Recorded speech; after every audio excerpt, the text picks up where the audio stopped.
Hello बच्चों, कैसे हैं आप। मैं एस के वर्मा स्वागत करता हूं आपका अपने YouTube channel V digital science classes में। और आज हम लोग स्टडी करेंगे बेटा fourth and fifth state of matter की। लगातार आप तीन स्टेट की स्टडी कर रहे थे, उसके ढेर सारे प्रॉपर्टीज की स्टडी कर रहे थे, ढेर सारे उससे रिलेटेड फेनोमेना की स्टडी कर रहे थे।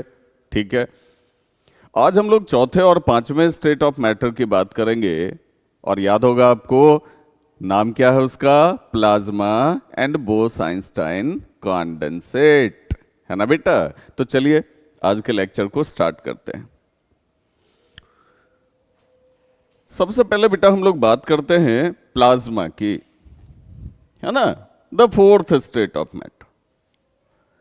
प्लाज्मा जो पता किया गया था, प्लाज्मा के बारे में जो थाउट आया था सबसे पहले, तो लोगों ने सोचा था कि सन में प्लाज्मा बनता है, इसीलिए सन इतना ज्यादा लाइट करता है।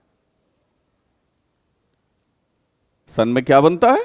प्लाज्मा बनता है, इसीलिए वो इतना ज्यादा लाइट हमको आपको इमिट करके देता है। तो ये तो पहले की सोच थी।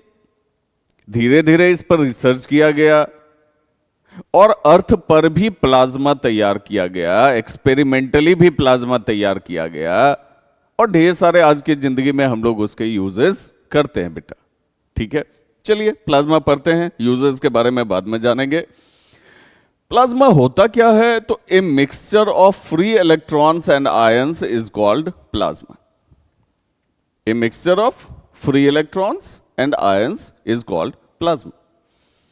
अब ये फ्री इलेक्ट्रॉन क्या होता है, आयन क्या होता है, उससे जो है प्लाज्मा कैसे बन जाता है, इसका एक लेक्चर अलग से आपके लिए रिकॉर्ड करके दे दूंगा।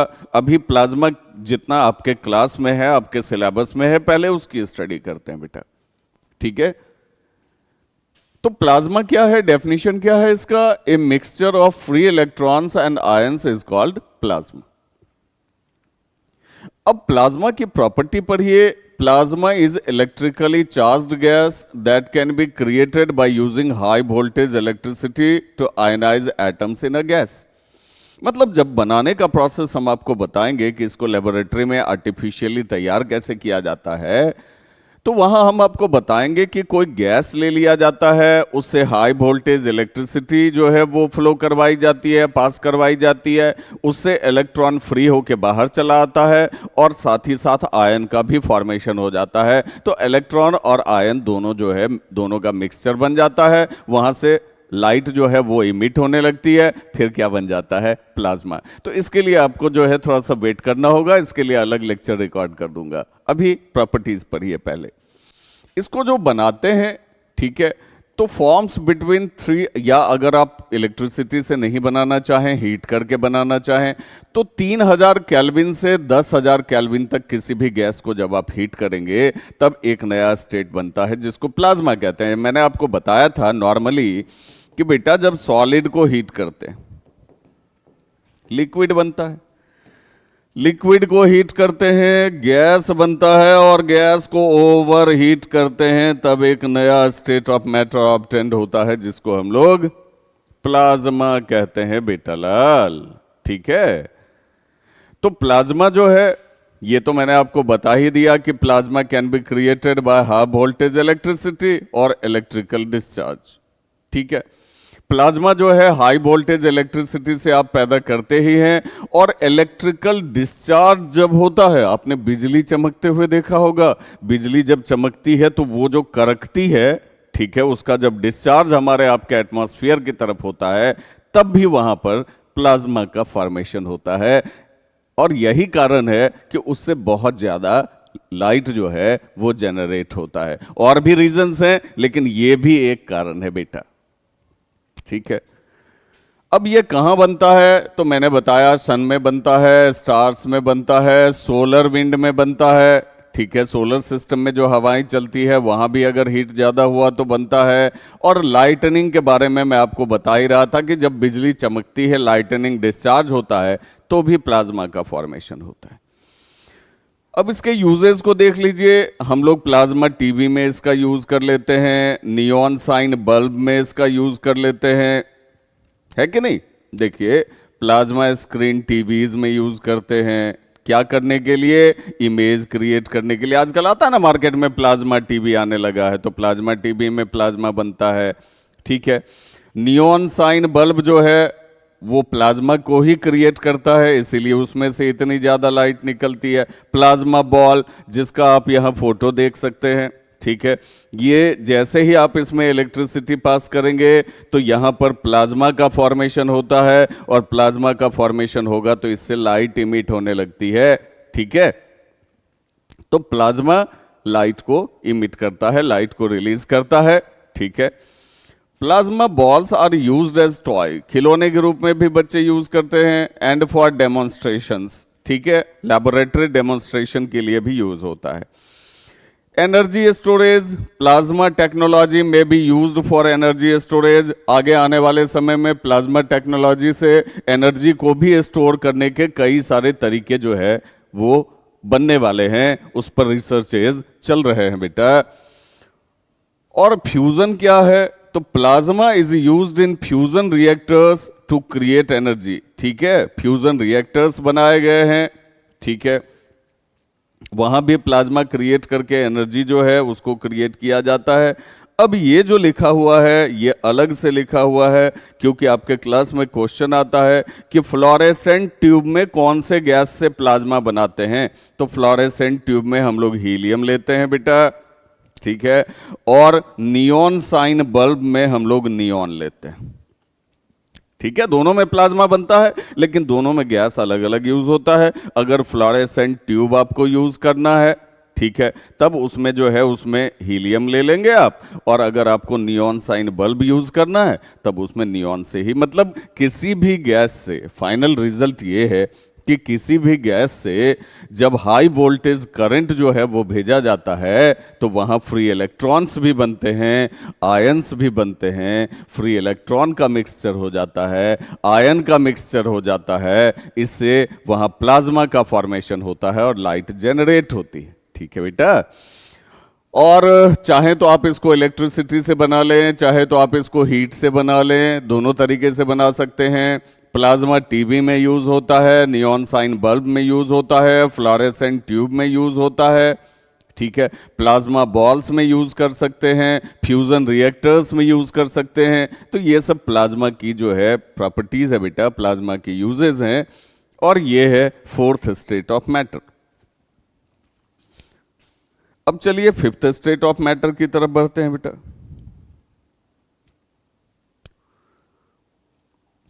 फिफ्थ स्टेट ऑफ मैटर है बोस आइंस्टाइन कॉन्डेंसेट।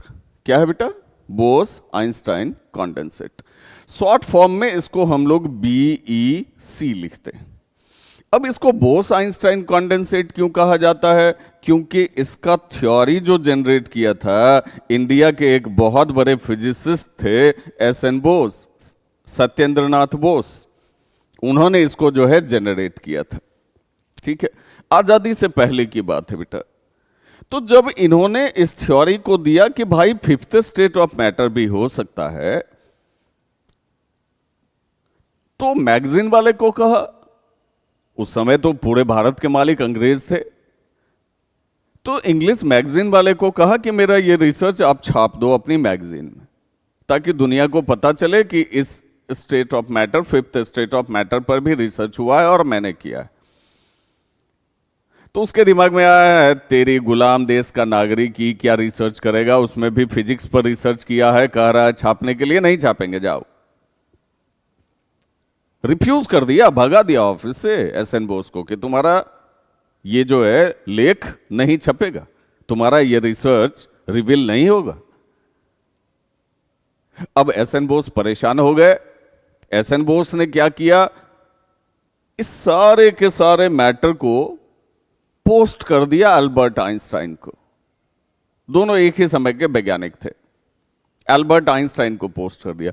अब आइंस्टाइन ने जब देखा इनके रिसर्च को, तो आइंस्टाइन बिल्कुल भौचक्के रह गए कि अरे इंडिया में भी कोई ऐसा है जो इतना बड़ा रिसर्च कर सकता है, इतनी बड़ी थ्योरी को जनरेट कर सकता है। तब उन्होंने प्रिंट मीडिया को बुलाया, कहा बहुत इंपॉर्टेंट लेख है, बहुत इंपॉर्टेंट रिसर्च है, इसको पब्लिश करो। और एस एन बोस के नाम से पब्लिश करो। आज अगर कोई होता, आज का कोई आदमी होता, आइंस्टाइन की जगह कोई और होता तो क्या करता? मेरे नाम से पब्लिश कर दो, जिसका है वो तो गुमनाम है, छोड़ो उसको, उसका तो कौन पूछेगा उसको, मेरे नाम से पब्लिश कर दो।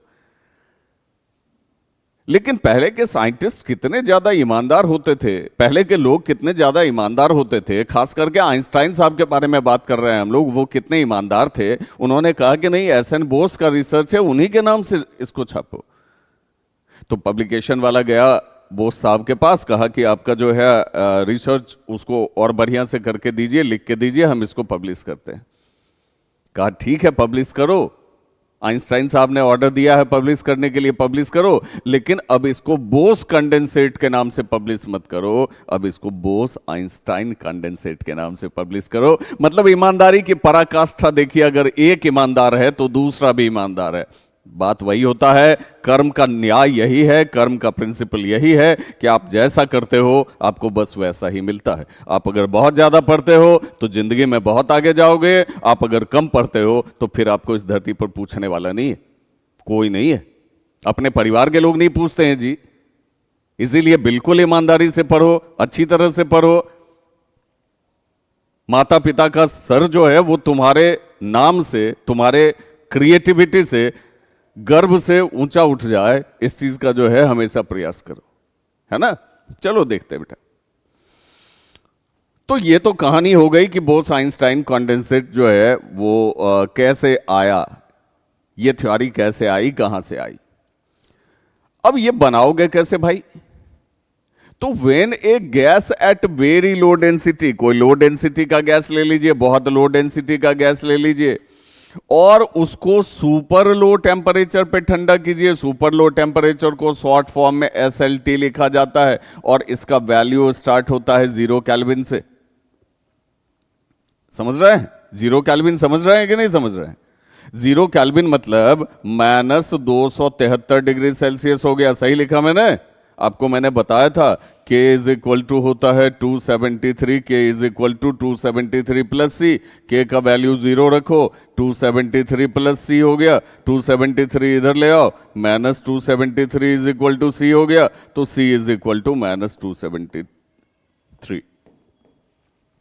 ठीक है, तो अब 0 केल्विन ले लो, -273 डिग्री सेल्सियस ले लो, ये SLT का वैल्यू होता है। -273 से शुरू होता है, अब -500, -700, -5000, -12000 चलते चले जाओ। ठीक है, तो जब गैस कोई होती है जिसकी डेंसिटी बहुत कम होती है, वेरी लो डेंसिटी की गैस है, उसको जब SLT पे ठंडा किया जाता है तो एक नया स्टेट ऑफ मैटर ऑब्टेंड होता है, जिसको हम लोग बोस आइंस्टाइन कंडेंसेट कहते हैं।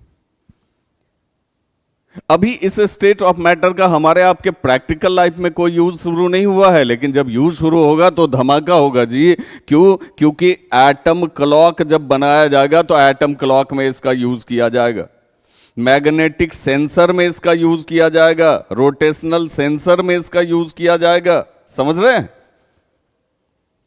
डिफरेंट टाइप ऑफ सेंसर्स बनाने के काम आएंगे, है ना। तो अभी एक्सपेरिमेंटली इसका कोई यूज हमारे आपके, जैसे प्लाज्मा टीवी आपने बना लिया, प्लाज्मा का यूज हो गया, नियॉन बल्ब बना लिया, फ्लोरेसेंट ट्यूब बना लिया, तो प्लाज्मा का तो यूज हो रहा है हमारे आपके लाइफ में। लेकिन बोस आइंस्टाइन कंडेंसेट का भी कोई प्रैक्टिकल एप्लीकेशन में हम आप यूज नहीं कर रहे हैं जनरल लाइफ में। अब इसके प्रॉपर्टीज की अगर बात, प्रॉपर्टीज भी गजब है भाई। It has super fluidity. अब सुपर फ्लूइडिटी को समझिए, आप एक गिलास ले लो शीशे का, उसमें पानी रखो तो क्या होगा? पानी नीचे से गिरने लगेगा। आप कहोगे सर गिलास को फोड़ देंगे तब नीचे से गिरेगा। बदमाशी नहीं बेटा, फोड़ना नहीं है। क्या अपने मन से नीचे से निकलेगा, अगल बगल से निकलेगा? कहोगे नो सर। लेकिन जब बोस आइंस्टाइन कंडेंसेट आप रखोगे तो वो नीचे से भी लीक करेगा, साइड से भी लीक करेगा, ऊपर से भी बाहर आएगा। बात समझ रहे हैं कि नहीं समझ रहे हैं? सुपर फ्लूइडिटी है, छोटे से छोटे स्पेस से बाहर निकल जाता है बेटा। ठीक है, और सुपर कंडक्टर ऑफ इलेक्ट्रिसिटी भी है, इलेक्ट्रिसिटी का सुपर कंडक्टर है। रेसिस्टेंस जनरेट नहीं करता है। अब ये बात आपको अभी समझ में नहीं आएगी, जब 10th में आप रेसिस्टेंस पढ़ोगे, इलेक्ट्रिक करंट पढ़ोगे, तब ये बात समझ में आएगी कि रेसिस्टेंस जब जीरो हो जाता है तो उसका एक अलग इंपॉर्टेंस हो जाता है, उसका एक अलग महत्व हो जाता है। ठीक है, अब थ्योरी तो चलो भाई बोस ने और आइंस्टाइन ने दे दी, तैयार किसने किया, एक्सपेरिमेंटली इसको प्रिपेयर किसने किया, तो वीमेन और कॉर्नेल ने प्रिपेयर किया। ठीक है, आपके सिलेबस में लिखा हुआ है कि कॉर्नेल, कैटरली, वीमेन सब मिलके इसको जो है तैयार किया, ऐसा कुछ नहीं बेटा लाल। वीमेन और कॉर्नेल ने एक साथ तैयार किया था रुबिडियम गैस को ठंडा करके, और कैटरली ने तैयार किया था सोडियम गैस को ठंडा करके 10⁻⁹ केल्विन। सोचो कितना कम टेम्परेचर पे ठंडा किया होगा, तब जाके इस टाइप का स्टेट ऑफ मैटर, इस टाइप का स्टेट ऑफ मैटर ऑब्टेन्ड होता है, जिसको हम लोग बोस आइंस्टाइन कॉन्डेंसेट कहते हैं। और यूज तो मैंने बता ही दिया, एटम क्लॉक में यूज होगा, मैग्नेटिक सेंसर में यूज होगा, रोटेशनल सेंसर में यूज होगा, ग्रेविटेशनल सेंसर में यूज होगा, कई सारे सेंसर्स में इसका यूज आने वाले समय में होगा। ठीक है, तो बहुत इंपॉर्टेंट ये भी होने वाला है, फिफ्थ स्टेट ऑफ मैटर भी जो है बहुत ज्यादा इंपॉर्टेंट होने वाला है आने वाले समय। जिस तरह प्लाज्मा यूज हो रहा है, उसी तरह हो सकता है कि आने वाले समय में बोस आइंस्टाइन कॉन्डेंसेट भी यूज हो। समझ में आ गई बात बेटा? तो अभी हम लोग बात कर रहे थे fourth and fifth state of matter, और प्लाज्मा का एक अलग से लेक्चर बना के या किसी लेक्चर में इंसर्ट करके बता दूंगा कि उसका फॉर्मेशन कैसे होता है, फ्री इलेक्ट्रॉन क्या होता है और आयन क्या होता है, कैसे बन जाता है, मिक्सचर कैसे बन जाता है। तो यदि आपको मेरे पढ़ाने का तरीका बहुत ज्यादा पसंद आ रहा हो तो निश्चित ही मेरे चैनल को सब्सक्राइब करें, वीडियो लेक्चर्स को ज्यादा से ज्यादा लाइक करें, और बेल आइकन तो निश्चित ही प्रेस कर लें ताकि जैसे ही कोई भी नया लेक्चर अपलोड हो उसका इंफॉर्मेशन आप तक पहुंच जाए। Best of luck, have a good day.